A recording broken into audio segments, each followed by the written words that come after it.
করার আগে তোমার একটা কথা বলি, আমারে কিছু জিজ্ঞেস করো না, আমি সব করেছি। এমন কোন পাপ নাই যে পাপ আমারে দিয়ে হয় নাই।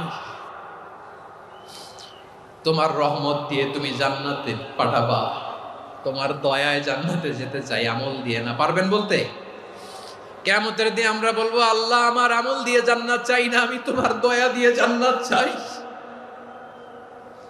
তোমার দয়া ছাড়া আমার কোনো উপায় নাই। লিল্লাহি তাকবীর। নারায়ে তাকবীর, নারায়ে তাকবীর। মিজানুর রহমান আজারি সাহেবের আগমন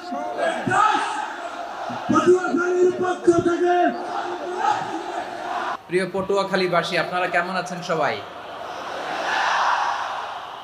আমি তো দেখলাম যে গতকালই এসে আপনারা বসেছিলেন।